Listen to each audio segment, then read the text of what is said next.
الحمد لله الذي جعل لكم السمع والأبصار والأفئدة قليلا ما تشكرون. أشهد أن لا إله إلا الله وحده لا شريك له وأشهد أن محمدا عبده ورسوله.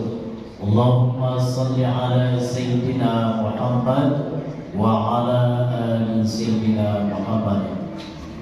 Bapak-bapak, ibu-ibu, jemaah salat isya, salat tarawih yang dimuliakan Allah. Juga ada malam ini sekretaris MDI Kecamatan Barat Agalan Kuras, Ustaz Khairul Hakim. Nanti beliau kita suruh untuk selawat baik haji ya. Kalau beliau ini ranking sih.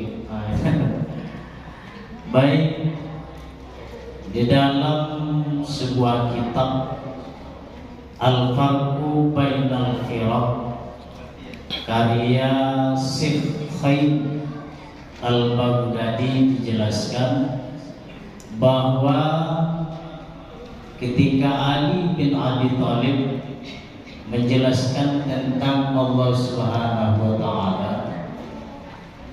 di dalamnya disebutkan ada seorang Yahudi datang kepada Ali bin Abi Thalib bertanya, "Aina Allah?" Di mana Allah, kata orang Yahudi.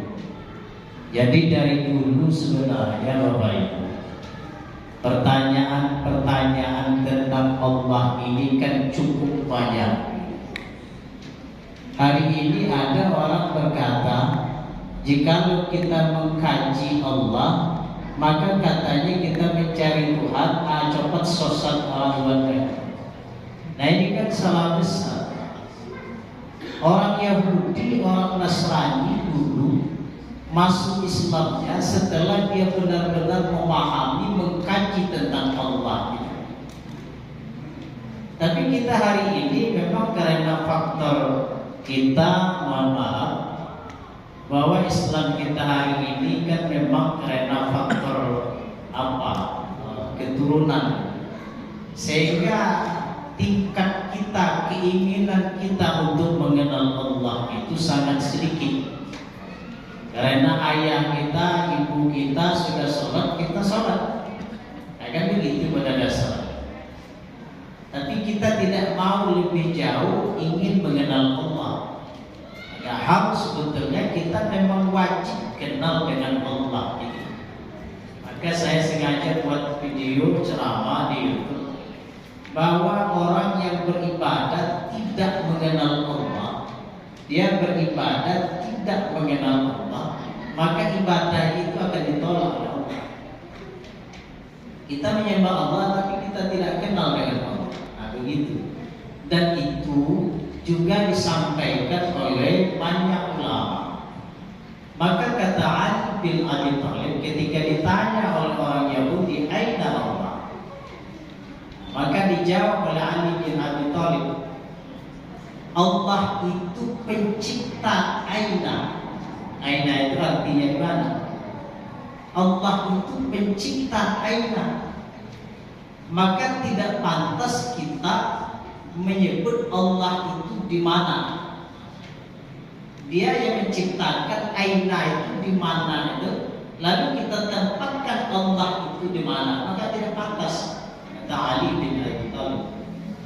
Sebab itu seperti apa? Kaifa Allah? Maka kata Ali bin Abi Thalib juga tidak pantas kita menyebut Allah itu bagaimana, karena Dia yang menciptakan bagaimana. Begitulah halusnya pemahaman Ali bin Abi Thalib tentang mengenalkan Allah Subhanahu wa taala. Lalu ketika Ali bin Abi Thalib menjelaskan tentang ayat, kan ada ayat hari ini yang diperdebatkan oleh kelompok Mujassimah. Apa ayatnya? Ar-Rahmanu istawa 'alal arsy. Allah itu di aras. Maka orang Mujassimah kemarin kan sudah sampaikan siapa kelompok Mujassimah gitu. saya ulang lagi ya. Lama-lama selalu bersama-sama doa aku malah sama sebenarnya gitu. Kelompok yang menjisimkan Allah mengatakan bahwa Allah itu di aras, di langit, di aras. Maka ketika kita memahami apa yang disampaikan Allah oleh Ali bin Abi Thalib, kalau kita menyebut Allah itu di aras, maka kita dalam menempatkan Allah itu aina, di mana, artinya kita dalam menempatkan Allah itu di tempat sesuatu. Padahal dalam ilmu tauhid kita itu Allah itu bebas dari 6 perkara. Allah itu tidak di depan, tidak di belakang, tidak di kanan, tidak di kiri, tidak di atas, tidak di bawah. Allah seperti itu. Tidak di atas, tidak di bawah, tidak di depan, tidak di belakang, tidak di kanan, tidak di kiri. Jadi jangan sekali-kali kita mengatakan Allah itu ada di samping kita. Kalau kita menempatkan Allah di samping kita, berarti Allah memiliki tempat. Padahal Allah pencipta tempat. Allah tidak butuh dengan tempat. Kenapa Allah tidak butuh dengan tempat itu? Allah itu bukan jisim. Allah itu bukan tubuh, bukan benda. Setiap yang bertempat itu kudrat, ya, yang bertempat itu adalah benda. Setiap benda dia memiliki tempat. Nah, Allah itu bukan benda. Jadi Allah itu tidak di aras. Allah itu menyebut aras itu sebagai, ya, dia ingin membuktikan tentang kekuasaannya, ketinggian kekuasaan, ketinggian kesinggasanaan. Bukan Allah di atas, ya. Makanya beda antara kita dengan orang Mujassimah, orang Wahabi. Kita kan ada seperti ini, ya. Kalau kita orang Ahlus Sunnah wal Jamaah menyebut seperti ini, menunjuk seperti ini, itu menunjukkan bahwa Allah itu maha tinggi, bukan menunjukkan di atas, menunjukkan di atas. Tapi kalau orang Wahabi, orang Salafi menunjuk seperti ini, dia ingin itu sebagai simbol bahwa Allah itu di atas. Tapi kita harus hati-hati Bapak Ibu. Hari ini kan tren itu, kita oke. Pahamlah kita makna ini. Bagi orang Salafi, orang Wahabi, makna ini Allah artinya di atas. Tapi bagi kita Ahlus Sunnah wal Jamaah, maksud ini itu, ya, itu bukan Allah di atas, tapi Allah maha tinggi. Bedakan Allah maha tinggi dengan Allah di atas. Yang di atas itu banyak lampu aja di atas. Jadi pahamlah kira-kira ini. Ya, kaji lain aja lah kita sekarang ini.